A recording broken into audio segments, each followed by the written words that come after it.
Hello students, आज हम लोग हॉर्टिकल्चर के पहला लेक्चर पढ़ेंगे जो कि आपके सेकंड सेमेस्टर में एक पेपर है, production technology of vegetable and spice crop, second semester में।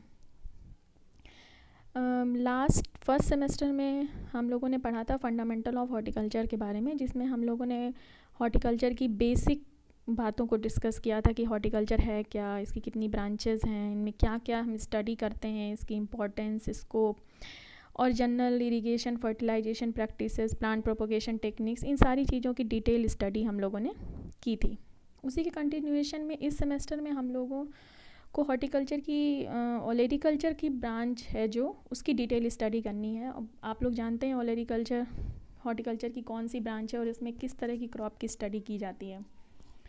ओलेरीकल्चर में हम लोग वेजिटेबल क्रॉप की स्टडी करते हैं, मींस ये वो ब्रांच है हॉर्टिकल्चर की जिसमें हम लोग वेजिटेबल की कल्टीवेशन, प्रोडक्शन, प्रोसेसिंग और मार्केटिंग की डिटेल स्टडी करते हैं, है ना। तो इसी में इस पेपर में हम लोग डिफरेंट टाइप की वेजिटेबल क्रॉप्स की स्टडी करेंगे। आइए सबसे पहले देखते हैं डेफिनेशन कि वेजिटेबल हैं क्या। Vegetable are defined as edible herbaceous plants, plant part consumed as raw or after cooking, and rich in vitamins and minerals and low in calorific value. Means vegetables वो edible herbaceous plants या plant के part हैं जिनको कच्चा या पका करके हम खाते हैं। herbaceous plant part, शाकी पौधा या उस पौधे का कोई पार्ट जो कि पूरी तरह से विटामिन्स और मिनरल्स में रिच है, but low in calorific value, लेकिन उसकी एनर्जी वैल्यू या कैलोरीफिक वैल्यू कम होती है। मींस वेजिटेबल जो हैं मेजर एनर्जी प्रोवाइडिंग फूड तो नहीं है, लेकिन ये विटामिन्स और मिनरल्स में रिच होते हैं। इन टेक्निकल सेंस में कहा जाए तो वेजिटेबल्स में प्लांट के हर पार्ट का कंजप्शन किया जाता है। प्लांट्स के डिफरेंट पार्ट में डिफरेंट हिस्सों में जो है फूड मटेरियल स्टोर हो जाता है और उस पार्ट को हम एज अ वेजिटेबल हम उसको कंज्यूम करते हैं। फॉर एग्जांपल, अगर रूट फूड स्टोर कर लेती है जैसे रेडिश में, टर्निप में, कैरेट में, बीट रूट में, तो हम रूट उसका एडिबल पोर्शन हो जाता है, हम उसमें रूट कंज्यूम करते हैं। किसी प्लांट में स्टेम फूड स्टोर करती है, for example potato, sweet potato, cassava वगैरह हो गया, और आपका सूरन हो गया, अरवी हो गया, ये सब इसमें स्टेम में फूड स्टोर हो जाता है। तो इसमें एडिबल पोर्शन हर्बेशियस नेचर का हो जाता है फूड स्टोरेज की वजह से, और हम इसमें स्टेम को कंज्यूम करते हैं। कुछ में लीफी वेजिटेबल न्यूट्रिएंट रिच होती है तो हम उनमें लीव्स कंज्यूम करते हैं, जैसे डिफरेंट टाइप की लीफी वेजिटेबल स्पिनच या एमरैंथस वगैरह है। कुछ में फ्रूट कंज्यूम करते हैं हम, जैसे कि टमाटर है, बैगन, मिर्चा, सोलेनेशियस वेजिटेबल्स हैं या कुकुरबिटेशियस वेजिटेबल्स हैं, तो इनमें हम पूरा का पूरा फ्रूट कंज्यूम करते हैं। कुछ में फ्लावर कंज्यूम करते हैं, फॉर एग्जांपल कॉलीफ्लावर हो गया या एस्पैरागस वगैरह हो गया, जिनमें फ्लावर न्यूट्रिएंट रिच पोर्शन होता है और एडिबल पोर्शन होता है। उसी तरह कुछ वेजिटेबल्स होती हैं जिनमें हम फ्रूट तो नहीं पर सीड को कंज्यूम करते हैं, फॉर एग्जांपल लेग्यूमिनस वेजिटेबल्स जैसे मटर हो गया, चना हो गया, हरा चना, और कुछ बीन्स हो गई, कंजप्शन करते हैं। तो ये डिफरेंट प्लांट मतलब रूट से लेकर के जड़, तना, पत्ती सारा कुछ एडिबल है। तो ऐसे प्लांट्स को हम, हर्बेशियस प्लांट पार्ट्स को हम वेजिटेबल कैटेगरी में रखते हैं। अब यहाँ पर एक चीज़ और जानने वाली है कि जिन वेजिटेबल्स में फ्रूट एडिबल पोर्शन है उनको हम लोग फ्रूट क्रॉप में क्यों नहीं पढ़ते हैं, उनको हम लोग वेजिटेबल साइंस में क्यों पढ़ते हैं, उसको हम लोग पोमोलॉजी में क्यों नहीं पढ़ते, हम लोग ओलेरीकल्चर में क्यों पढ़ते हैं। जैसे कि कुकुरबिटेशियस जो वेजिटेबल्स हैं या जो है आपकी सोलेनेशियस हैं, इनको हम लोग फ्रूट क्रॉप की कैटेगरी में क्यों नहीं पढ़ते हैं, एप्पल, पीच, पियर, प्लम के साथ क्यों नहीं पढ़ते हैं। तो इसके कुछ रीज़न्स हैं जिस वजह से वेजिटेबल्स को और फ्रूट्स को डिफरेंशिएट किया गया है कि किस तरह के प्लांट्स को हम वेजिटेबल कहेंगे और किस तरह के प्लांट्स को हम फ्रूट कहेंगे। तो कुछ बेसिक क्राइटेरिया है, उस बेस पे ये डिवीज़न करके इसको अलग अलग किया गया है कि कुछ प्लांट्स को हम लोग सब्ज़ी के तौर पर इस्तेमाल करते हैं और पढ़ते हैं, और कुछ को हम लोग फल के तौर पर इस्तेमाल करते हैं और पढ़ते हैं। फॉर एग्जाम्पल आइए देखते हैं फ्रूट्स और वेजिटेबल में बेसिक डिफरेंस क्या है, वो कौन से बेसिक क्राइटेरिया है जो सब्जी को फल से अलग करता है। पहला क्राइटेरिया है vegetables are annual herbaceous plants. Vegetables जो होती हैं वो एक वर्षीय और शाकीय पौधे होते हैं, हर्बेशियस नेचर के पौधे होते हैं और इनकी लाइफ साइकिल बस 1 वर्ष की होती है। जैसे टमाटर बैगन आप देखिए 3-3 महीने की ये फसल होती है, मींस एक साल में या विद इन अ ईयर ये अपनी लाइफ साइकिल को कंप्लीट कर लेते हैं। और इनका पौधा जो है हर्बेशियस नेचर का होता है, मींस वुडी नहीं होने पाता। इनकी जड़, तना, पत्ती सब कुछ काफ़ी फ्लेक्सिबल होते हैं, हर्बेशियस नेचर के होते हैं, है ना। उसके कंपैरिजन में अगर हम फ्रूट्स की बात करें तो फ्रूट्स जो है पेरेनियल वुडी प्लांट है। पेरेनियल मतलब बहुवर्षीय, वुडी मतलब काष्ठीय, यानी ये बहुवर्षीय काष्ठीय पौधे होते हैं। मीन्स इनकी लाइफ साइकिल 2 या 2 से ज़्यादा सालों तक के लिए होती है, पेरेनियल नेचर के होते हैं, और है ना। उसके बाद सेकंड क्राइटेरिया है वेजिटेबल्स में all parts are consumable. Vegetables में जो वेजिटेबल के जो प्लांट है उनमें ऑल पार्ट्स कंज्यूमेबल होता है, मीन्स रूट भी, स्टेम भी, लीफ भी, फ्लावर भी, फ्रूट भी और सीड भी, क्योंकि सभी हर्बेशियस नेचर के होते हैं। बट फ्रूट में ओनली फ्रूट्स आर कंज्यूमेबल, हम उसके दूसरे पार्ट को कंज्यूम नहीं कर सकते हैं, सिर्फ फल को ही कंज्यूम करते हैं। तीसरा क्राइटेरिया है वेजिटेबल हम किन पौधों को कहेंगे, उसका तीसरा क्राइटेरिया है कि vegetables are generally propagated through sexual method, means through seed के माध्यम से हम इसको प्रोपोगेट करते हैं, मींस इसकी पौध तैयार करते हैं। हम पहले नर्सरी में इसके बीज को बोते हैं, उसकी पौध तैयार करते हैं, उसके बाद हम इसको फाइनली फील्ड में ट्रांसप्लांट करते हैं। फ्रूट में इसके जस्ट अपोजिट हम इसको वेजिटेटिव मेथड से प्रोपोगेट करते हैं या एसेक्सुअल मेथड से प्रोपोगेट करते हैं, जैसे कि cutting, layering, budding, grafting etcetera. ये इन सारी प्रोपोगेशन मेथड्स को हम लोगों ने लास्ट सेमेस्टर में पढ़ा था। आप लोग डिटेल में पढ़ना चाहते हैं तो वहाँ से जा कर के उसको फिर से रिवाइज कीजिए। चौथा क्राइटेरिया है वेजिटेबल्स में जिसमें vegetables are alkaline in nature. Vegetable जो है बेसिक नेचर की होती है, एल्कलाइन नेचर की होती है, मीन्स इनका pH जो है 7 से अबव होता है। फिनोलिक कंपाउंड इनमें ज़्यादा पाए जाते हैं। उसके अपोजिट फ्रूट्स में fruits are acidic in nature. Fruits जो है एसिडिक नेचर होते हैं, यानी इनमें pH लेवल इनका 7 से कम होता है। तो ये जनरल बेसिक डिफरेंस है फ्रूट्स और वेजिटेबल्स में, जिसके आधार पर कौन से पौधे वेजिटेबल्स हैं और कौन से पौधे फ्रूट की कैटेगरी में हैं, हम इस बेस पर डिसाइड करते हैं। टेक्निकली हम ऐसे ही किसी भी प्लांट को फ्रूट में या किसी भी फ्रूट को वेजिटेबल में नहीं डाल सकते। तो इन क्राइटेरिया को जब कोई प्लांट पूरा करेगा तो उस आधार पे हम डिसाइड करेंगे कौन सा वेजिटेबल है और कौन सा फ्रूट है। नेक्स्ट हम लोग ये देखेंगे कि वेजिटेबल का रोल क्या है, इम्पॉर्टेंस क्या है वेजिटेबल का हमारी लाइफ में, क्यों हम वेजिटेबल साइंस की स्टडी करें, क्या महत्व है इसका हमारे जीवन में। तो इसको हम लोग 2 हेडिंग्स के अंतर्गत पढ़ने की कोशिश करेंगे, इम्पॉर्टेंस या रोल ऑफ वेजिटेबल्स को। एक तो वेजिटेबल का रोल हम लोग देखेंगे कि ह्यूमन न्यूट्रिशन में इसका क्या रोल है। ह्यूमन न्यूट्रिशन मतलब कि हमारे लिए पोषक तत्व ये हमें प्रोवाइड करते हैं, तो उस तौर पर वेजिटेबल का क्या रोल है हमारे लिए, हमारे स्वास्थ्य को लेकर के। और दूसरा हम एक दूसरे तरह से देखेंगे कि वेजिटेबल का रोल हमारी नेशनल इकोनॉमी में क्या है, यानी हमारी जो राष्ट्रीय अर्थव्यवस्था है उसमें वेजिटेबल का कल्टीवेशन या इसकी साइंटिफिक कल्टीवेशन प्रैक्टिसेस को पढ़ने से हम अर्थव्यवस्था में कैसे योगदान दे पाते हैं उसके महत्व को समझेंगे। तो इन 2 हेडिंग्स के अंतर्गत हम लोग वेजिटेबल्स के इम्पोर्टेंस या उसके रोल को समझेंगे। तो आइए देखते हैं role of vegetable in human nutrition. Vegetables are rich in carbohydrate, protein, mineral, vitamins and other protective substances. ये कह रहा है कि vegetables carbohydrate, protein, minerals, vitamins में रिच होते हैं। मीन्स ये हमें जो है किस तरह के न्यूट्रिएंट प्रोवाइड करता है, जैसे कार्बोहाइड्रेट, प्रोटीन, ये सब मेजर न्यूट्रिएंट की कैटेगरी में आते हैं, और माइनर न्यूट्रिएंट जैसे मिनरल्स, विटामिन्स, एंटीऑक्सीडेंट्स और फाइटोस्यूटिकल्स, ये सारी चीज़ें हमें प्रोवाइड करते हैं। साथ ही साथ ये प्रोटेक्टिव न्यूट्रिएंट भी प्रोवाइड करते हैं। क्यों? क्योंकि वेजिटेबल्स जो हैं जो वेजिटेबल में जो माइनर न्यूट्रिएंट है, जैसे हम अभी बोल रहे थे मिनरल, विटामिन्स या फाइटोसिटिकल कंपाउंड्स या एंटीऑक्सीडेंट्स, एक्चुअली ये जो न्यूट्रिएंट्स हैं ये हमारी बॉडी को इम्यूनिटी प्रोवाइड करते हैं, ये हमारी बॉडी की फिजियोलॉजिकल एक्टिविटी को इम्प्रूव करते हैं। देखिए, इसको समझने के लिए हम इसको दो तरह से समझेंगे। न्यूट्रिएंट कितने तरह के होते हैं, एक मेजर न्यूट्रिएंट की कैटेगरी होती है और एक माइनर न्यूट्रिएंट की कैटेगरी होती है। मेजर न्यूट्रिएंट जो होते हैं जैसे कार्बोहाइड्रेट, फैट और प्रोटीन, जो कि हमारी बॉडी का स्ट्रक्चरल फॉर्मेशन करते हैं, यानी हमारी बॉडी का जो स्वरूप है, जैसे हमारी संरचना है, उसमें ये भागीदारी निभाते हैं, इसमें ये रोल प्ले करते हैं।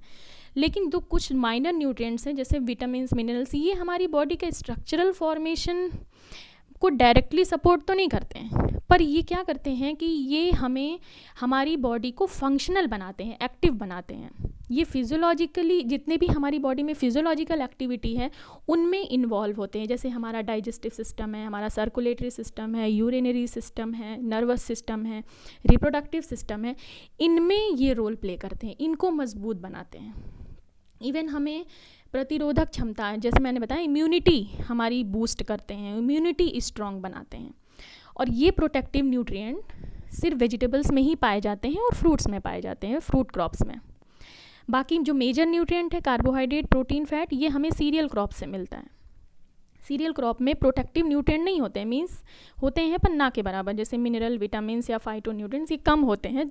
और मेन सोर्स माइनर न्यूट्रिएंट का कौन है, वो है वेजिटेबल। तो इसलिए वेजिटेबल हमारे लिए महत्वपूर्ण है, क्योंकि माइनर न्यूट्रिएंट का सोर्स अगर कोई है तो वो सिर्फ वेजिटेबल है। ठीक है, आइए इसका आगे देखते हैं। आगे क्या कह रहा है, they are important for neutralising the acidic effect produce during digestion of meat, cheese and other fatty foods and roughages promote digestion and help to prevent constipation. ये कह रहा है कि हम जितने भी प्रकार के मीट या एनिमल जो फूड होते हैं या फैटी फूड जो भी हम खाते हैं, वो हमारी डाइजेस्टिव सिस्टम में या डाइजेशन में के दौरान वो एसिडिटी प्रोड्यूस करते हैं, एसिडिक नेचर के होते हैं, जिससे कि हमारा डाइजेस्टिव सिस्टम कभी कभी डिसऑर्डर में होने लगता है अगर हम रेगुलर इनटेक करते रहते हैं इन फैटी फूड्स का। लेकिन साथ ही साथ अगर हम बैलेंस वे में वेजिटेबल भी कंज्यूम करते हैं तो वेजिटेबल इन फूड से प्रोड्यूस होने वाली एसिडिटी को न्यूट्रलाइज करती है। क्यों? क्योंकि अभी हम लोगों ने देखा कि वेजिटेबल्स जो हैं वो बेसिक नेचर के होते हैं, pH इनका 7 से अबव होता है, तो इसलिए हमारे पेट में जिस भी तरह की एसिड इन्वायरमेंट या एसिडिटी प्रोड्यूस होती है उसको ये बड़ी ईजिली और आसानी से न्यूट्रलाइज करते हैं। इसीलिए कहा जाता है पर डे कि हमें अपने खाने में साथ साथ वेजिटेबल का कंजप्शन 50% वेजिटेबल का कंजप्शन जो है इनटेक हमें करना चाहिए, ताकि हमारा डाइजेस्टिव ट्रैक्ट डिसऑर्डर ना होने पाए। साथ ही साथ वेजिटेबल्स में जो रफेज होता है, रफेज मतलब फाइबर वगैरह या सेलुलोज वगैरह, जैसे कि आपको रूट क्रॉप से मिलता है ना, तो ये हमारे डाइजेशन को प्रमोट करते हैं और कॉन्स्टिपेशन को प्रिवेंट करते हैं। नेक्स्ट है इसमें the vitamins which are available in almost all kinds of vegetable produce profound and specific physiological effect in human body. जो भी विटामिन्स पाए जाते हैं हमारी बॉडी में, हमने ऑलरेडी बताया कि इनका कोई ना कोई फिजियोलॉजिकल इफेक्ट है हमारी बॉडी में। यानी कुछ विटामिन्स हमारी, फॉर एग्जांपल जैसे विटामिन ए है, ये हमारी आईसाइट से रिलेटेड है। विटामिन बी कॉम्प्लेक्स है, तो ये भी हमारी दूसरी तरह की तमाम फिजियोलॉजिकल एक्टिविटी को रेगुलेट कर। इसी तरह तमाम मिनरल्स हैं जैसे कैल्शियम वगैरह हैं, हमारी बोन्स को जो है स्ट्रॉन्ग बनाते हैं। तो अलग अलग जो विटामिन्स हैं या मिनरल्स हैं, इनका फिजियोलॉजिकल इफेक्ट अलग अलग है हमारी ह्यूमन बॉडी में। यानी इनका माइनर सी भी डिफिशियंसी हमारी बॉडी में तमाम तरह के डिसऑर्डर और डेफिशिएंसी क्रिएट करती है। अभी आगे हम लोग देखेंगे। 10 minerals element are required apart from carbohydrate and protein for proper growth and development of human health। हमारी प्रॉपर ग्रोथ और डेवलपमेंट के लिए प्रोटीन और कार्बोहाइड्रेट के अलावा लगभग 10 मिनरल एलिमेंट हैं जो कि इनफ क्वांटिटी में चाहिए हेल्दी रहने के लिए। आउट ऑफ दिस, जिसमें कि कैल्शियम, आयरन और phosphorus are required in larger quantity, इनकी ज़रूरत ज़्यादा मात्रा में होती है और ये दूसरे फूड स्टफ से हमें नहीं मिल सकते। दूसरा फूड स्टफ मीन्स कि अपार्ट फ्रॉम वेजिटेबल के अलावा कैल्शियम, आयरन और फॉस्फोरस का कोई दूसरा फूड मटेरियल नहीं है जिससे कि हमें ये न्यूट्रिएंट मिले। इसी तरह आयोडीन और सोडियम भी हमें वेजिटेबल से ही इनकी सप्लाई होती है। ठीक है, तो आइए देखते हैं थोड़ा सा और डिटेल में कि कौन सी वेजिटेबल्स में कौन कौन से न्यूट्रिएंट्स पाए जाते हैं और उनकी डिफिशियंसी से क्या प्रॉब्लम होती है, मींस कैसे वो हमारे लिए हमारी हेल्थ को जो है रेगुलेट करते हैं, है ना। ह्यूमन न्यूट्रिशन में उनका क्या क्या रोल है। ये एक टेबल है जिसमें है types of minerals, vegetables and their role. फिर सेकंड कॉलम में है नेम ऑफ द वेजिटेबल्स और थर्ड में है डेफिशिएंसी सिम्टम्स, मीन्स कौन कौन से मिनरल्स या विटामिन्स होते हैं, उनका क्या रोल है और किस वेजिटेबल में वो पाए जाते हैं। और तीसरा कॉलम कि उनकी कमी से होने वाले कौन कौन से डेफिशिएंसी सिम्टम्स हो सकते हैं। तो फर्स्ट देखते हैं कार्बोहाइड्रेट। कार्बोहाइड्रेट को हम सभी लोग जानते हैं कि ये एनर्जी प्रोवाइड करते हैं, हमें ऊर्जा प्रदान करते हैं। किसी भी तरह की मेटाबॉलिक एक्टिविटी होनी हो या फिजियोलॉजिकल एक्टिविटी होनी हो जिसमें एनर्जी की ज़रूरत पड़ती है उसको, उस एक्टिविटी को होने के लिए, अगर हम सफिशिएंट क्वांटिटी में कार्बोहाइड्रेट इंटेक नहीं कर रहे हैं तो हमें क्या होगा कि जितनी भी एनर्जी रिक्वायर्ड, जितनी भी मेटाबॉलिक या फिजियोलॉजिकल एक्टिविटी हैं वो रिटार्ड कर जाएंगी, वो रुक जाएंगी और अल्टीमेटली हमारी ग्रोथ भी, ओवरऑल ग्रोथ जो है रुक जाएगी। किस तरह की वेजिटेबल में ये होता है, ये ट्यूबर वेजिटेबल्स में होता है, जैसे पोटैटो, स्वीट पोटैटो, टैपियोका और याम्स वगैरह में, है ना। ये मतलब जो रूट या स्टेम वाली वेजिटेबल्स हैं इनमें ज़्यादातर स्टार्च के फॉर्म में कार्बोहाइड्रेट स्टोर रहता है। तो इन वेजिटेबल से हमें सफिशेंट क्वांटिटी में स्टार्च या कार्बोहाइड्रेट मिलता है। दूसरा है प्रोटीन जो कि अमीनो एसिड से बनती है, अमीनो एसिड्स इनसे हमें मिलता है भी है और ये बॉडी को रिपेयर करने में काम आती है। रिपेयर मीन्स तमाम तरह की जो स्ट्रक्चरल या फंक्शनल रिपेयरमेंट होते हैं उसमें प्रोटीन जो है सहयोग करती है। पाया किस में जाता है, कौन सी वेजिटेबल्स हैं जिनमें जो प्रोटीन रिच होती हैं, वो हैं लेग्यूमिनस वेजिटेबल्स जिनमें हम बीज खाते हैं, जैसे मटर हो गई या ब्रॉड बीन हो गया या सेम वगैरह हो गया। जितनी भी ये लेग्यूमिनस क्रॉप हैं जिनको हम वेजिटेबल्स के, लोबिया वगैरह हो गया, वेजिटेबल्स के तौर पे जिनको यूज़ करते हैं, उनके इमैच्योर सीड में प्रोटीन का कंटेंट ज़्यादा होता है। और अगर ये हम इन वेजिटेबल्स को कंज्यूम नहीं करते हैं रेगुलर अपनी डाइट में तो हमें प्रोटीन की डेफिशिएंसी हो जाती है। वैसे तो प्रोटीन हमें दाल से भी मिल जाती है, हम उसका इंटेक मतलब हमें दाल, अगर हम दाल खा रहे हैं तो वो भी, लेकिन दाल भी लेग्यूम क्रॉप ही तो है, मीन्स किसी भी तरह से लेग्यूमिनस वेजिटेबल हो या लेग्यूम जो क्रॉप से जो दाल वगैरह अगर हम उन्हें नहीं खा रहे हैं तो हमें प्रोटीन की डेफिशिएंसी होगी। प्रोटीन की डेफिशिएंसी जैसे रिटार्ड ग्रोथ, मेंटल डेवलपमेंट कम हो जाता है, स्किन का डिस्कलरेशन होने लगता है, लेग्स और फीट में स्वेलिंग हो जाती है, लीवर फैटी हो जाता है, जिससे कि जो कि छोटे बच्चों में ही, अगर छोटे बच्चों में प्रोटीन की डेफिशिएंसी है तो वो क्वाशरकोर की बीमारी से ग्रसित हो जाते हैं जिसको कि फैटी लीवर कहते हैं। उसके बाद तीसरा है कैल्शियम। ये भी न्यूट्रिएंट बहुत ही इंपॉर्टेंट है जो कि हमारी बोन्स और टीथ की मजबूती के लिए चाहिए, ब्लड क्लॉटिंग के लिए चाहिए और रेजिस्टेंस है अगेंस्ट इन्फेक्शन, है ना। ये किन वेजिटेबल्स में पाया जाता है, ये ज़्यादातर लीफी वेजिटेबल में पाया जाता है, जैसे अमरंथस, कॉलीफ्लावर, ड्रम स्टिक की लीफ है, लेट्यूस है, मेथी है, साथ ही साथ carrot, onion, turnip, green pea, हरी मटर, टोमेटो, कोरिएंडर मतलब धनिया, पालक और कैबेज, इसमें ये भारी मात्रा में पाया जाता है। इसकी कमी से ऑब्वियस सी बात है कि ये हमारी बोन्स को स्ट्रॉन्ग करता है, तो इसकी कमी होगी तो हमारी बोन्स जो है वो वीक होने लगेगी। नेक्स्ट है आयरन।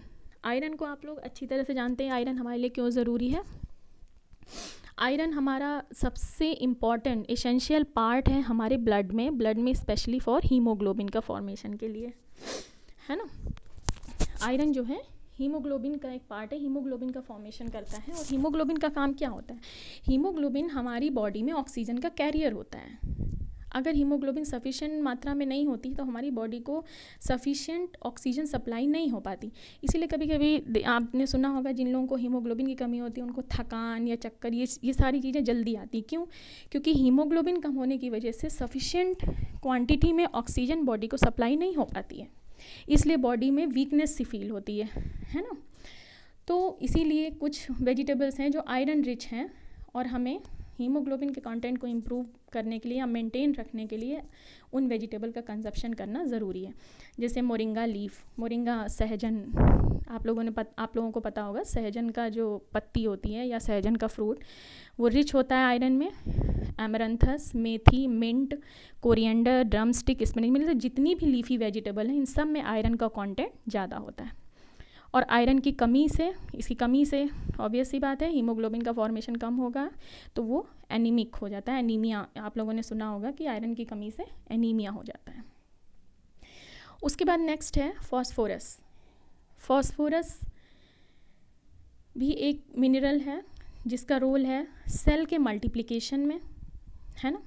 सेल मल्टीप्लिकेशन में क्यों? एक्चुअली आप लोगों ने सुना होगा एटीपी, एडिनोसिन ट्राईफॉस्फेट, या एडीपी, एडिनोसिन डाईफॉस्फेट, ये सब एनर्जी को फैक्टर्स हैं जो कि एनर्जी प्रोवाइडिंग मॉलिक्यूल्स हैं। एक्चुअली ये मॉलिक्यूल्स में मेजर जो मिनरल पाया जाता है वो है फॉस्फेट, यानी फॉस्फोरस से बनता है। तो ये एनर्जी मॉलिक्यूल का बॉडी में बनना बहुत ज़रूरी है, और अगर फॉस्फेट की कमी होगी तो इन एनर्जी मॉलिक्यूल की सिंथेसिस कम हो जाती है, और फिर एनर्जी रिक्वायर्ड जितनी भी एक्टिविटी हैं वो स्लो डाउन पड़ जाएंगी। जैसे सेल मल्टीप्लिकेशन, सेल को मल्टीप्लाई होने के लिए भी एनर्जी चाहिए, और वो कहाँ से मिलेगी? एटीपी, एडीपी से, जो कि फॉस्फोरस रिच एक मॉलिक्यूल है।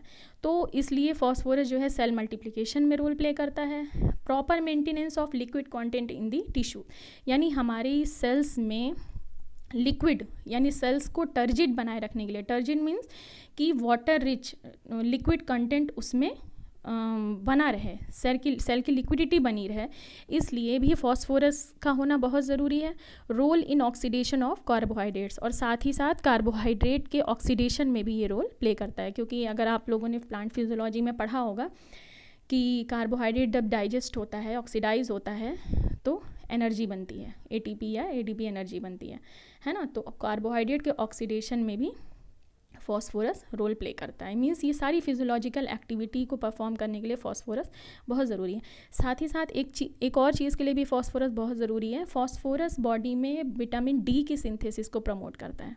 आप लोगों ने सुना होगा विटामिन डी हमें बाहर से नहीं मिलता, हमारी बॉडी से खुद सिंथेसाइज करती है, तो इसलिए फॉस्फोरस का इंटेक बहुत ज़रूरी है। अगर फॉस्फोरस की कमी होगी तो विटामिन डी की सिंथेसिस पर निगेटिव इफेक्ट पड़ेगा। अब फॉस्फोरस किन किन वेजिटेबल्स में पाया जाता है? ये पाया जाता है पोटैटो में, कैरेट में, tomato, cucumber, spinach, cauliflower, lettuce, onion, और जनरली ऑल लीफी वेजिटेबल्स में पाया जाता है। ठीक है, और इसकी कमी होगी तो ऑब्वियस सी बात है ग्रोथ जो है रिटार्ड हो जाएगी, क्योंकि जितना भी आपने फॉस्फोरस का रोल देखा है ये सब ग्रोथ रिलेटेड रोल है। तो फॉस्फोरस की कमी अल्टीमेटली हमारी ग्रोथ को रिटार्ड करेगी। नेक्स्ट मिनरल है विटामिन ए, है ना। Vitamin A provide general health, इसके साथ साथ ये हमारी आईसाइट को इम्प्रूव करता है। विटामिन ए का इसीलिए एक नाम है रेटिनॉल, है ना। ये हमारी आईसाइट को इम्प्रूव करता है, हमें नाइट ब्लाइंडनेस से बचाता है ना। होता क्या है कि विटामिन ए भी हमारी बॉडी में सिंथेसाइज होता है, जो कि कुछ वेजिटेबल्स में पाए जाने वाले कुछ ऐसे तत्व हैं जिनसे विटामिन ए बनता है। फॉर एग्जांपल आपने सुना होगा कि कहते हैं कि गाजर खाने से विटामिन ए मिलता है हमें, है ना। तो होता क्या है गाजर में एक्चुअली कैरोटीन पाया जाता है। ये एक प्लांट पिगमेंट है। ये कैरोटीन जो है विटामिन ए को सिंथेसाइज करता है, विटामिन ए को बनाने में मदद करता है बॉडी में। इसीलिए जो है कैरेट, स्पिनच, पालक, leafy vegetable, sweet potato, pumpkin में, कद्दू में जो येलो कलर होता है वो कैरोटीन की वजह से होता है। लीफी वेजिटेबल्स में भी कैरोटीन पाए जाते हैं। तो ये जो कैरोटीन पिगमेंट है ये विटामिन ए को सिंथेसाइज करता है, और विटामिन ए अल्टीमेटली क्या करता है, ये हमारी जो है आई साइट रिलेटेड प्रॉब्लम को सॉल्व करता है या क्रिएट नहीं होने देता, रेस्पिरेटरी प्रॉब्लम को भी दूर करता है। तो इसकी डेफिशिएंसी से क्या क्या हो सकता है? नाइट ब्लाइंडनेस हो सकता है, रेस्पिरेटरी इन्फेक्शंस हो सकते हैं, formation of stones in kidney में स्टोन बन सकता है, स्किन रफ हो सकती है, और अल्टीमेटली अगर बच्चों में इसकी कमी बचपन से ही है तो उनकी ग्रोथ रिटार्ड कर जाएगी, है ना। उसके बाद नेक्स्ट है vitamin B complex. Vitamin B complex में कई सारे विटामिन आते हैं, जैसे thiamine, B1, riboflavin B2, niacin B5 और पायरिडॉक्सिन B6। ये सब विटामिन बी कॉम्प्लेक्स है जिसका जिसकी कमी से आप लोगों ने सुना होगा बेरी बेरी डिजीज़ हो जाती है। बेरी बेरी में क्या होता है, लॉस ऑफ एपेटाइट, भूख नहीं लगती। रेड कलर्ड माउथ और क्रैक्स इन दी माउथ, मतलब मुंह में लालिमा हो जाना या छाले पड़ जाना या जीभ में छाले पड़ जाना, अल्सर, पेट में छाले हो जाना या पिलेग्रा जैसी डिजीज़ हो जाती है। तो ये सब विटामिन बी की कमी से होती है। ये किन किन वेजिटेबल्स में पाया जाता है, जैसे मटर हो गया, ब्रॉड बीन आप लोगों ने सुना होगा, बाकला जिसको बोलते हैं, लाइमा बीन, गार्लिक में होता है, लहसुन में, एस्पैरागस ये भी एक एक्जोटिक वेजिटेबल है, कॉर्न में होता है, मक्का, और टोमेटोज़ में। ये सब विटामिन बी कॉम्प्लेक्स में रिच होते हैं। नेक्स्ट है vitamin C. Vitamin C is essential for growth and resistant against disease. ये बहुत इंपॉर्टेंट विटामिन है। आप लोगों ने अक्सर सुना होगा कि जब जनरली हम लोगों को जब कोल्ड हो जाता है या कफ हो जाता है, फ्लू या वायरल इन्फेक्शन हो जाता है जिसमें सर्दी खांसी जैसी प्रॉब्लम होती है, एलर्जी, मौसम की वजह से जो एलर्जी होती है, तो एंटी एलर्जी जो दवा हम लोग खाते हैं, आप लोगों ने कॉमन दवा एंटी एलर्जी सुनी होगी, सिट्रजिन, वो जनरली दिया जाता है जब आँख या नाक से पानी बहने लगता है सर्दी जुकाम के कारण। तो वो सिट्रजिन जो दवा है उसमें मेजर जो कंपोनेंट होता है वो साइट्रिक एसिड का ही कंपोनेंट होता है। साइट्रिक एसिड क्या करता है कि ये जो है हमें बायोटिक जो अटैक होता है हमारे ऊपर, पैथोजेनिक अटैक होता है because of the environmental change या किसी भी तरह का बैक्टीरियल इन्फेक्शन, उससे ये हमको बचाता है ना। तो साइट्रिक एसिड और विटामिन जो है, साइट्रिक एसिड जो सिट्रस में पाया जाता है, और विटामिन सी का जो ये जो साइट्रिक एसिड और विटामिन सी, ये सब हमें रेजिस्टेंस ही प्रोवाइड करते हैं, है ना। आप लोगों ने अक्सर सुना होगा कि जैसे कि किसी तरह की सर्दी जुकाम हो गया तो नींबू का चाय पीना, और ये सब हमें जो है थोड़ा सा एंटी एलर्जिक होता है, यानी एलर्जी से हमें बचाता है ना। तो विटामिन सी मेनली होता है रेजिस्टेंट अगेंस्ट डिसीज़। ये एंटीऑक्सीडेंट की तरह भी काम करता है, मीन्स ये डिफरेंट टाइप के जो फ्री रेडिकल्स हमारी बॉडी में प्रोड्यूस होते हैं ये उसको एब्जॉर्ब करता जाता है ना।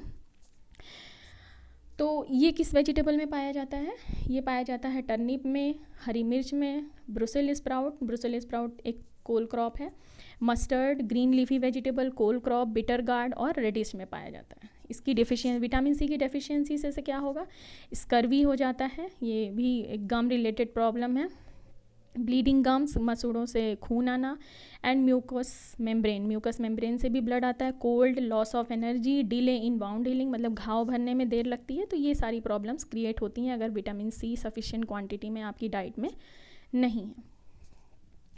नेक्स्ट है विटामिन डी। विटामिन डी मैंने बताया कि ये बाहर से नहीं मिलता, एक्चुअली ये सिंथेसाइज होता है हमारी बॉडी में। फॉस्फोरस जो है ज़रूरी है इसकी सिंथेसिस के लिए, और इसका रोल क्या होता है, ये हमारी बोन्स और टीथ को स्ट्रॉन्ग बनाता है ना। तो फॉस्फोरस हमें कहाँ से मिलता है, जहाँ सब अभी हम लोगों ने देखा ग्रीन लीफी वेजिटेबल्स में और रूट क्रॉप्स में ज़्यादातर फॉस्फोरस की क्वांटिटी पाई जाती है, जो कि अल्टीमेटली विटामिन डी की सिंथेसिस में मदद करता है, और इसकी कमी से बोन और टीथ में वीकनेस आ जाती है। Next is vitamin E. Vitamin E क्या है, विटामिन ई बहुत ही इंपॉर्टेंट विटामिन है, स्पेशली फॉर इम्प्रूविंग और स्ट्रेंथनिंग दी रिप्रोडक्टिव सिस्टम। हमारे रिप्रोडक्टिव सिस्टम को मजबूत बनाने के लिए विटामिन ए की बहुत ज़रूरत होती है। अगर विटामिन ए की कमी होती है तो ये स्टेरिलिटी कॉज करता है, मतलब बांझपन क्रिएट करता है। तो विटामिन ए हमारे रिप्रोडक्टिव सिस्टम को मेंटेन करने के लिए बहुत ज़रूरी है ना। सॉरी, विटामिन ई ये एंटी स्टेरिलिटी विटामिन कहा जाता है, मीन्स ये बांझपन को दूर करता है। तो अगर इसकी कमी होगी तो ऑब्वियस सी बात है जो प्रॉब्लम क्रिएट होगी वो होगी इनफर्टिलिटी। तो विटामिन ई का सोर्स है carriage, lettuce, methi, spinach and vegetable oils. उसके बाद लास्ट है रफेज। रफेज मतलब फाइबर या सेल्यूलोज, मीन्स वो वेजिटेबल जिनसे हमें फाइबर या सेल्यूलोज मिलता है, जिसका रोल होता है कि डाइजेशन को इम्प्रूव करना और कॉन्स्टिपेशन को ख़त्म करना। तो जितनी भी रूट क्रॉप्स हैं या लीफी वेजिटेबल्स हैं ये सब रफेज के तौर पे काम करते हैं, मीन्स इनसे हमें फाइबर और सेल्यूलोज मिलता है ना। और अगर इनकी कमी होती है तो इंडाइजेशन और कॉन्स्टिपेशन होता है। तो अब आप लोगों ने देखा कि इन सारी चीज़ों को देखा तो जनरली जितनी भी वेजिटेबल हैं लगभग हर तरह के मिनरल और विटामिन्स के लिए सोर्स हैं, है ना।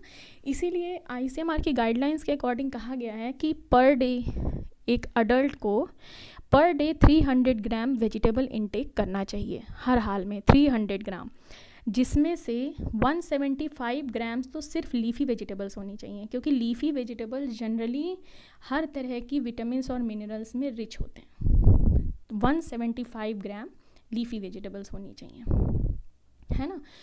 और 25 ग्राम्स में अदर वेजिटेबल्स होनी चाहिए, 50 ग्राम्स में जो है रूट और ट्यूबर क्रॉप होनी चाहिए, और बाकी 50 ग्राम्स में आपकी जो है क्या बोलते हैं बल्ब क्रॉप वगैरह ये सब होनी चाहिए, है ना। तो अलग अलग जो है किस तरह की वेजिटेबल्स आप खा रहे हैं ये भी डिसाइड करता है। अब ऐसा नहीं है कि आप पर डे आलू सिर्फ खा रहे हैं और आप सोच रहे हैं कि आप बैलेंस डाइट ले रहे हैं, यानी न्यूट्रिएंट रिच वेज खाना खा रहे हैं, तो ऐसा नहीं है, क्योंकि आलू सिर्फ जो है कार्बोहाइड्रेट का सोर्स है, वो दूसरे विटामिन या मिनरल्स उसमें नहीं पाए जाते। तो आपको ये देखना है कि जब आप खाना खा रहे हैं आपकी थाली में किस प्रकार की वेजिटेबल है और वो लगभग कितना कितना आपकी रिक्वायरमेंट को पूरा कर रही है या नहीं। तो सबसे ज़्यादा जो पोर्शन होना चाहिए आपकी थाली में वो होना चाहिए लीफी वेजिटेबल का, और रफेज वगैरह के लिए साथ ही सैलड वगैरह जैसे कि मूली, गाजर, ये रेगुलर इनटेक इसका करना चाहिए, तब हम जा कर के न्यूट्रिशनली सिक्योर हो पाएंगे और प्रोटेक्टिव फूड का इनटेक कर पाएंगे, है ना। अब उसके बाद नेक्स्ट हम देखते हैं कि ये तो हमने देखा कि वेजिटेबल का इम्पोर्टेंस इन ह्यूमन न्यूट्रिशन, है ना। ह्यूमन न्यूट्रिशन में वेजिटेबल क्या रोल प्ले करती है, तो आपने देखा कि ये कितना हमारे लिए इम्पॉर्टेंट है। अब दूसरा हम देखते हैं कि वेजिटेबल का रोल नेशनल इकोनॉमी में क्या है, यानी अर्थव्यवस्था में क्या योगदान है, कैसे ये हमारी राष्ट्रीय आय को बढ़ाती है ना। तो इसको हम देखेंगे, role of vegetable in national economy. Apart from human nutrition, vegetable cultivation also plays an important role in national economy, which is discussed under the following heads. Means national economy में vegetable के role को हम लोग इन headings के अंतर्गत समझने की कोशिश करेंगे, है ना। तो सबसे पहला है कि वेजिटेबल कैसे नेशनल इकोनॉमी को स्ट्रेंथ करता है या बूस्ट करता है, वो है पहली चीज़ है कि मोर यील्ड पर यूनिट एरिया। देखिए वेजिटेबल क्रॉप्स के साथ सबसे अच्छी खासियत ये है कि ये टेस्ट और विटामिन रिच तो होते ही होते हैं, यानी न्यूट्रिएंट रिच तो होते ही होते हैं, साथ ही साथ इनमें पर यूनिट एरिया जो प्रोडक्शन कैपेबिलिटी है वो सीरियल या किसी भी दूसरी क्रॉप से बहुत ज़्यादा है। फॉर एग्ज़ाम्पल अगर आप 1 हेक्टेयर में गेहूँ लगाएं या धान लगाएं या कोई भी सीरियल क्रॉप लगाते हैं, उसके कंपैरिजन में उसी 1 हेक्टेयर में आलू या टमाटर जैसी फसल लगाते हैं, तो आप खुद जानिए कि किसका प्रोडक्शन पर यूनिट एरिया उत्पादन किसका ज़्यादा होगा इन टर्म्स ऑफ वेटेज, है ना।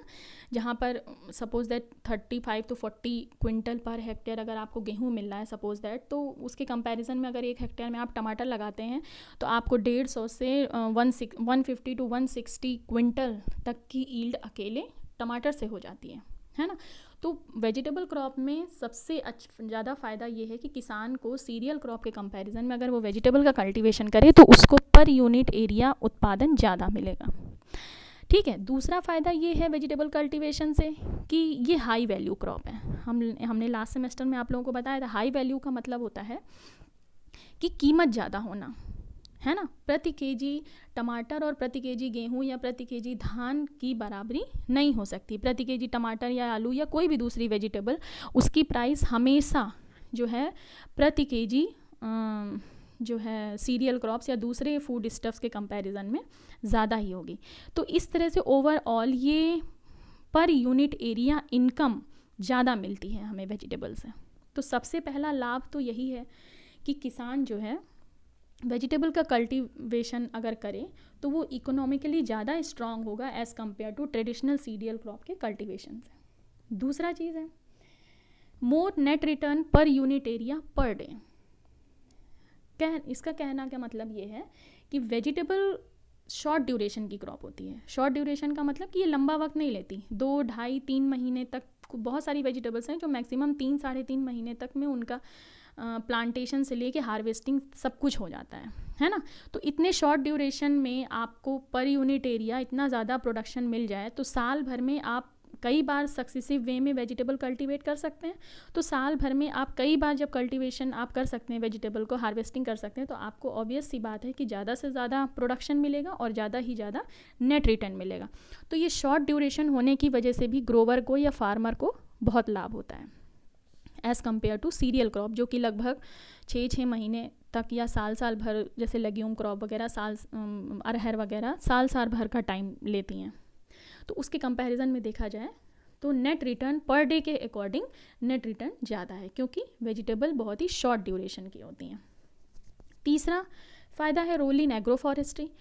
ए number of vegetables are found to be most suitable for growing as intercrop along with trees. Means vegetable crop को आप सोल क्रॉप की तरह तो ग्रो कर ही सकते हैं। मीन्स सोल क्रॉप मीन्स अकेले हेक्टेयर्स ऑफ लैंड में आपने सिर्फ वेजिटेबल कल्टीवेट कर रहे हैं, लेकिन आप अगर आपके पास लैंड की श्रिंकेज है, कम लैंड है और आप सब, तो आप इसको इंटरक्रॉप की तरह भी ग्रो कर सकते हैं, चाहे for example agro forest mix cropping की तरह भी और एग्रो फॉरेस्ट्री की तरह भी। Agro forestry means forest trees जो आपने लगा रखे हैं, जैसे मान लीजिए आप पॉपुलर, सागौन, इन सब तरह के ट्रीज़ का अगर कल्टीवेशन से जुड़े हैं, तो आप साथ ही साथ वेजिटेबल क्रॉप भी ग्रो कर सकते हैं। इनके बीच में काफ़ी, क्योंकि इनके प्लांटेशन के दौरान आप देखिए तो बीच में काफ़ी ज़्यादा स्पेस रहती है, जिसको आप इफेक्टिवली यूटिलाइज़ कर सकते हैं बाय ग्रोइंग दी वेजिटेबल क्रॉप। कैसे कर सकते हैं? अगर इनिशियल ईयर्स में आपने फॉरेस्ट ट्रीज़ लगा रखे हैं, सैपलिंग्स छोटी हैं, सीडलिंग, तो इनिशियल ईयर्स में जब तक ज़मीन पर प्रॉपर सनलाइट अवेलेबल है, एयर सर्कुलेशन है, सिंचाई कर सकते हैं, तब तक आप हर तरह की वेजिटेबल ग्रो कर सकते हैं, कम से कम शुरू के 5 साल।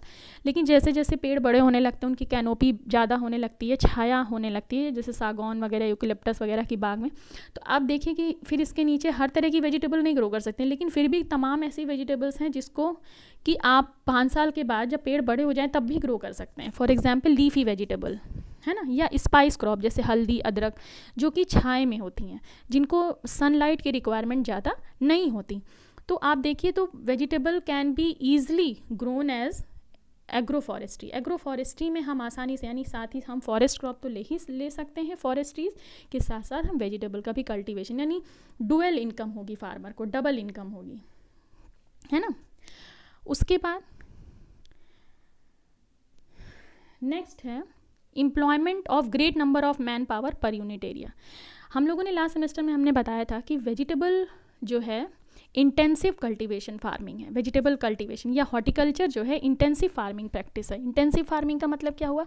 जिसमें इनपुट ज़्यादा लगे, इनपुट ज़्यादा इन टर्म्स ऑफ लेबर, यानी मैन पावर और पैसा, मनी और टाइम, यानी ये टाइम कंज्यूमिंग है, लेबर कंज्यूमिंग है और मनी कंज्यूमिंग है। इंटेंसिव कल्टीवेशन प्रैक्टिसेस है। तो अब देखिए लेबर की अगर हम बात करें तो शुरुआत में प्लांटेशन से लेकर के वेजिटेबल क्रॉप के फील्ड में कल्टीवेशन से लेकर के उसकी जो है कल्टीवेशन के दौरान देख रेख, यानी उसकी सिंचाई, उसमें फर्टिलाइज़र एप्लीकेशन, जितनी भी तरह की कल्चरल प्रैक्टिसेस होती हैं, उस दौरान भी हमें लेबर की ज़रूरत पड़ती है। साथ ही साथ देख रेख के लिए हमें चाहिए कॉन्टीन्यूस 24 आवर्स। फिर हार्वेस्टिंग के बाद ट्रांसपोर्टेशन में भी ज़्यादातर लोगों की ज़रूरत पड़ती है। मार्केटिंग, मंडी में आप देखिए कि प्रोड्यूस आना, उसकी लोडिंग अनलोडिंग कराना, फिर उसको स्टोरेज तक पहुंचाना, फिर वहाँ से रिटेलर तक, रिटेलर से कंज्यूमर, मींस इतने सारे स्टेप्स के बीच में आप देखिए तो बहुत ज़्यादा मैन पावर की ज़रूरत पड़ती है ना, क्योंकि इनकी हैंडलिंग बहुत ही सावधानी पूर्वक करनी पड़ती है। हैंडलिंग क्यों? क्योंकि ये पेरिशेबल नेचर के होते हैं। इनको आप गेहूँ धान के बोरे की तरह नहीं डाल सकते हैं कहीं भी। इनको आप रफली हैंडल करेंगे तो ये जो है डैमेज हो जाएंगी। तो इसलिए इसको प्रॉपर वे में हैंडलिंग के लिए आपको ज़्यादा मैन पावर की ज़रूरत पड़ती है। तो एक तरह से देखा जाए कि वेजिटेबल कल्टीवेशन प्रैक्टिस जो है ये ज़्यादा से ज़्यादा लोगों को एम्प्लॉयमेंट प्रोड्यूस कराती है। ज़्यादा से ज़्यादा लोग रोज़गार से जुड़ते हैं, चाहे वो फील्ड के लेवल पे हो, चाहे ट्रांसपोर्टेशन के लेवल पे हो, चाहे मार्केटिंग के लेवल पे हो। नेक्स्ट है suitability for succession and intercropping resulting in greater intensity of cropping. Vegetable suitable है सक्सेशन फार्मिंग के लिए और इंटरक्रॉपिंग के लिए। क्या कह रहा है इसका मतलब क्या हुआ? सक्सेशन मतलब क्योंकि ये शॉर्ट ड्यूरेशन की होती है तो इस साल भर में आप 2 से 4 फसल ले सकते हैं। अलग अलग वेजिटेबल की 2 से 4 फसल ले सकते हैं। फॉर एग्जांपल खरीफ वेजिटेबल्स, फिर रबी सीज़न और जायद की वेजिटेबल्स, 3 डिफरेंट टाइप की वेजिटेबल्स एक साल में ले सकते हैं सक्सेसिवली ग्रो करके, है कि नहीं। जैसे खरीफ सीज़न में आपने भिंडी लगाई, फिर उधर ऑटम में आपने पोटैटो लगा दिया सितंबर लास्ट में, और सितंबर पोटैटो तो 3 महीने में ही हो जाता है, सितंबर अक्टूबर नवंबर, उधर नवंबर लास्ट में आप दोबारा फिर पोटैटो लगा सकते हैं और फरवरी में हार्वेस्ट कर सकते हैं। और फिर उधर जायद सीज़न में आप जो है फिर से जो है रबी सीज़न की समर सीज़न के लिए भिंडी आप फिर से लगा सकते हैं। तो ये वेजिटेबल आपको एक साल में नंबर ऑफ़ क्रॉप प्रोवाइड करती है, मींस कई बार आप वेजिटेबल क्रॉप को प्लांट कर सकते हैं और हार्वेस्ट कर सकते हैं, है ना। और इंटर क्रॉपिंग तो कर ही सकते हैं। तो इसलिए वेजिटेबल्स की क्रॉपिंग इंटेंसिटी बहुत ज़्यादा होती है। क्रॉपिंग इंटेंसिटी का मतलब number of crop taken in a year, एक साल में आप कितनी फसल ले रहे हैं, तो वो वेजिटेबल्स के साथ ज़्यादा है। तो ऑब्वियस सी बात है, जब ज़्यादा फसल लेंगे तो ज़्यादा उत्पादन होगा, ज़्यादा उत्पादन होगा तो ज़्यादा इनकम होगा, और ज़्यादा इनकम होगा तो वो अल्टीमेटली हमारी नेशनल इकोनॉमी में जाके जुड़ेगा। लास्ट है flexibility in production programme. Flexibility in production programme मतलब वेजिटेबल्स के साथ एक अच्छा अपॉर्चुनिटी ये है कि आप अपने मार्केट की डिमांड और सप्लाई के अकॉर्डिंग वेजिटेबल क्रॉप का कल्टीवेशन टाइम एडजस्ट कर सकते हैं। जैसे सपोज दैट आप अर्ली मार्केट को कैप्चर करना चाहते हैं तो आप अर्ली प्लांटेशन कर सकते हैं, आप लेट मार्केट को कैप्चर करना चाहते हैं तो आप लेट प्लांटेशन कर सकते हैं, मीन्स टाइम एडजस्टमेंट कर सकते हैं। अगर आपको लगता है कि नहीं इस बार किसी तरह की सब्जी का बुआई बहुत ज़्यादा है और हो सकता है कि आपको ज़्यादा लाभ ना हो, तो आपको पास मौका है कि आप किसी दूसरे तरह की वेजिटेबल को ग्रो करें, है ना। तो मीन्स फ्लेक्सिबिलिटी है इसके साथ, आप आसानी से अपने प्रॉफिट को ध्यान में रखते हुए टाइम एडजस्टमेंट कर सकते हैं, है ना, ताकि आप ज़्यादा से ज़्यादा बेनिफिट पा सकें। तो ये आपका ऑल अबाउट था importance of vegetables in human nutrition as well as role in national economy. तो इसको आप लोग डिटेल से आप इस वीडियो को आप लोग बार बार से फिर से देख करके समझ लीजिएगा। उसके बाद भी कोई पॉइंट समझ में नहीं आता है तो आप लोग हमसे डायरेक्टली पूछ सकते हैं, है ना। साथ ही साथ हमने आपको इसकी PDF फाइल नोट्स की प्रोवाइड कर ही दी है, आप उसका प्रिंट आउट निकालिए और 1 बाय 1 लेक्चर वैसे ही रखते जाइए जैसे कि आप लोगों ने फर्स्ट सेमेस्टर में किया था। नेक्स्ट वीडियो के साथ कल फिर हम दूसरे इसके आगे के टॉपिक्स को लेकर के आएंगे। तो आप लोग कॉन्टिन्यूसली वीडियो के साथ बने रहिए और अपनी क्लासेस को जो है करते रहिए। Okay, thank you.